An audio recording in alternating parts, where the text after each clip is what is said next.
So, welcome to chapter 5 Getting Wealthy versus Staying Wealthy, part 2 from the book Psychology of Money. So, this post will be in the continuance of the last post which I already uploaded yesterday. अब इस post में हम बात करने वाले हैं Warren Buffett और उनके दो दोस्तों की, Charlie and Rick. Warren Buffett, Charlie and Rick तीनों इक्वली लिटरेट थे और इन्होंने इक्वली स्मार्ट थे एंड इक्वली स्किल्ड थे फॉर गेटिंग वेल्दी। इनमें से वॉरेन बफेट एंड चार्ली को पता था कि हम फ्यूचर में इनक्रेडिबल वेल्दी बनने वाले हैं, इनको कोई जल्दी नहीं थी। लेकिन जो इनके थर्ड दोस्त थे रिक, उनको बहुत जल्दी थी कि मैंने टॉप पे पहुंचना है, मुझे एक एज पे पहुंचना है। लेकिन क्या हुआ कि उन्होंने एज पे पहुंचना था तो उन्होंने डेट रेज करना शुरू कर दिया। और डेट को कहाँ इस्तेमाल करते थे? इन्वेस्टमेंट पर्पस के लिए। और भी लीवरेज का बेनिफिट मिलता है जो स्टॉक मार्केट में, उसका लीवरेज का बेनिफिट उठाने लग गए। लेकिन 1973 से 74 में एक ऐसा डाउनफॉल आया कि वहां पे 70% उनकी जो स्टॉक मार्केट की वैल्यू थी वो नीचे चली गई। तो वहां पे उन्होंने ऑलरेडी पैसे डेट से रेज कर रखे थे, तो उनको अपनी सारी इन्वेस्टमेंट को सेल करना पड़ेगा। यहाँ पे उनको कोई कंपाउंडिंग का इफेक्ट नहीं मिल रहा आगे फ्यूचर के लिए, और उनकी सारी इन्वेस्टमेंट जो थी सब बेकार हो गई। तो यहाँ से हमें राइटर क्या सिखाने वाले हैं कि यहाँ पे आपको एज पे पहुंचने के लिए आपको एक अंदर से रहता है कि मुझे एज पे पहुंचना है, लेकिन आप भूल जाते हो कि आपको सरवाइव करना ज़्यादा ज़रूरी है एज कंपेयर टू आपको एज पे पहुंचना है। तो अगर आप ये एज पे पहुंचना चाहते हो तो सर्वाइवल का रिस्क और सर्वाइवल को भी ध्यान में कंसीडर करके हमें चलना चाहिए। उसके बाद वो सर्वाइवल के माइंडसेट के लिए 3 इंपॉर्टेंट बातें बताते हैं। फर्स्ट बात ये बोलते हैं कि highest return versus normal return for the longest period.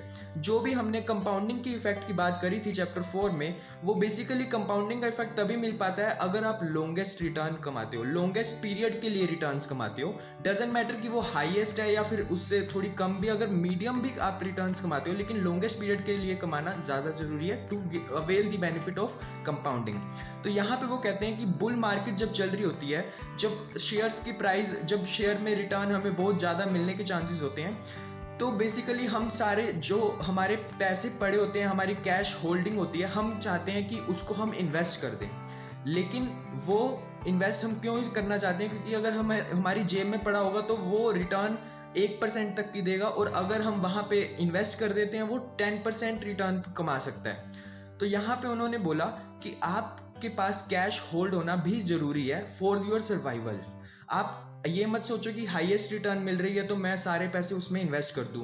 तो इस चीज़ को क्यों ज़रूरी है? क्योंकि आगे आने वाले समय में कभी ना कभी बियर मार्केट भी आएगी, और बियर मार्केट में अगर आपके पास सर्वाइवल के लिए ही पैसे नहीं होंगे तो आपको अपने जो इन्वेस्टमेंट वहाँ पे रखी हुई है तो आपको वो बेचनी पड़ जाएंगी। और अगर आपने वहाँ से पैसे निकाले तो मतलब कंपाउंडिंग इफेक्ट की जो चेन होगी वो आपने तोड़ दी, और वो चेन तोड़ना सबसे बड़ा बेवकूफ़ी वाला वो होता है, डिसीजन होता है। इसीलिए वो कहते हैं कि अपनी जब बुल मार्केट होती है तो हमारे अंदर हमेशा ऐसे होता है कि हम अपने सारी कैश होल्डिंग्स को वहाँ इन्वेस्ट करते हैं फॉर हाईएस्ट रिटर्न। लेकिन ये डिसीजन गलत हो सकता है। You should consider your survival approach पहले, ठीक है? पहले उसको सर्वाइवल देखो अपना, और उसके बाद अगर आपको लगता है तो फिर इन्वेस्ट करो। और कभी भी बियर मार्केट में ये मत माइंडसेट रखो कि मुझे बेचने हैं, ठीक है? उसके बाद वो ये बोलते हैं कि प्लानिंग करो। प्लानिंग तो सब करते हैं, लेकिन प्लानिंग के लिए एक रूम फॉर एरर भी जरूर बना के चलना चाहिए। रूम फॉर एरर क्या है? Basically margin of safety. Margin of safety क्या है? कहने का मतलब है कि आप सक्सेस की तरफ देख रहे हो, आप रिटर्न्स की तरफ देख रहे हो कि मैंने फ्यूचर में 8% की रिटर्न कमानी है, लेकिन विद मार्जिन ऑफ सेफ्टी, मतलब with some given level of risk. Given level of risk मतलब अगर वो 4% की भी रिटर्न हो जाएगी तो इट्स ओके फॉर मी, क्योंकि मैं एक लेवल ऑफ रिस्क को भी कंसीडर करके चल रहा हूँ। बेसिकली हम प्लान तो बनाते हैं, लेकिन वो हम बहुत फिक्स्ड प्लान बनाते हैं कि हमारे एंटिसिपेशन के हिसाब से अगर काम होगा तो वो प्लान एग्जीक्यूट होगा। लेकिन हमारे मार्केट में बहुत अनएंटिसिपेटेड इवेंट्स होते रहते हैं जिसको हम कंसीडर ही नहीं कर पाते अपने प्लान में। तो उसके लिए हमें रूम फॉर एरर बनाना बहुत ज़्यादा जरूरी है। अब इसमें कंजर्वेटिव नहीं हो रहे हम, कंजर्वेटिव होता है हम रिस्क को अवॉइड कर रहे हैं, लेकिन यहाँ पे हम मार्जिन ऑफ सेफ्टी कर रहे हैं। मतलब कि हम सक्सेस की तरफ, हम अपने रिटर्न्स की तरफ देख रहे हैं, लेकिन with the given level of risk. तो इसके लिए हमें फ्लेक्सिबल थिंकिंग और फ्लेक्सिबल बजट बनाना चाहिए, और थोड़ा लूज टाइमलाइन रखनी चाहिए ताकि हमें वो प्लान में थोड़ा रूम फॉर एरर की कंसीडरेशन करके चलें। क्योंकि ये रूम फॉर एरर होना इसीलिए जरूरी है ताकि बेसिकली हम सर्वाइव कर सके। यहाँ सर्वाइवल के माइंडसेट की बात हो रही है।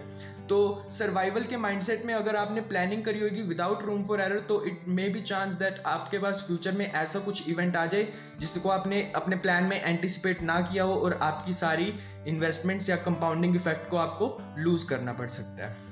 उसके बाद तीसरी बात कर रहे हैं वो ऑप्टिमिज्म की। ऑप्टिमिज्म तो हम सारे रहते हैं कि हम जब भी इन्वेस्ट करते हैं तो हम ये सोच के चलते हैं कि हमारी इन्वेस्टमेंट ऊपर जाने वाली है, लेकिन यहाँ पे सेंसिबल ऑप्टिमिज्म रहने को एडवाइस करते हैं। सेंसिबल ऑप्टिमिज्म बेसिकली क्या है कि आप लॉन्ग टर्म में ग्रोथ सोच के चल रहे हो। ग्रोथ इन द सेंस कि आप ये सोच रहे हो कि अगर हम एक 2 साल का बच्चा है और जब वो 20 साल का होएगा तो उसके माइंडसेट में कितना ज़्यादा चेंज होगा। इस प्रोसेस में मतलब 2 साल से लेके 20 साल तक कई ऐसे चेंजेस आएंगे जो उसके लिए बुरे होंगे, कई ऐसे चेंजेस आएंगे जो उसके लिए अच्छे होंगे। लेकिन हम क्या सोच के चलते हैं कि जैसे जैसे बच्चा बड़ा होएगा वो सुधरेगा, मतलब वो एक ग्रोथ की लेवल की तरफ जाएगा। तो ये सेम फैक्ट अप्लाई होता है इकोनॉमी में भी, ग्रोथ में भी, एक करियर में भी और एक मार्केट में भी। मार्केट में भी जब हम स्टार्ट करते हैं तो हमें लगता है कि हाँ ठीक है, लेकिन बीच में ऐसे रिसेशंस आते हैं, बीच में ऐसे कोई जैसे कोरोना वायरस आ गया या कुछ भी ऐसी कंडीशंस आती हैं जो बिल्कुल अनएंटिसिपेटेड होती हैं और जो मे बी आपको एक मतलब लॉस की तरफ लेके जा रही होंगी। लेकिन अगर हम लॉन्ग टर्म में देखें तो वो चीज़ हमें देखनी चाहिए कि वो कहीं ना कहीं ग्रोथ होगी। इसमें बेसिकली उन्होंने एग्जाम्पल लिया था अमेरिका की, एक ग्राफ दिखा के कि अमेरिका की जब सिचुएशन 1850 में कैसी थी और 2010 में कैसी थी। बेसिकली ग्राफ ऊपर ही जा रहा था 1850 से लेकर 2010 के बीच में, लेकिन उनके बीच में उन्होंने कंडीशंस बताई कि क्या क्या फैक्ट यहाँ पे हुए इस ड्यूरिंग पीरियड में। ड्यूरिंग द पीरियड वहाँ पे क्या क्या हुआ कि वहाँ पे रिसेशंस इतने हुए, 33 रिसेशंस हुए। और जैसे अभी कोरोना पेंडेमिक चल रहा है वहाँ पे फ्लू पेंडेमिक हुआ था और 9 मेजर वॉर्स हुई थी। और क्या हुआ था वहाँ पे 30 नेचुरल डिजास्टर्स हुए थे और 10% स्टॉक मार्केट नीचे गई थी 102 टाइम्स।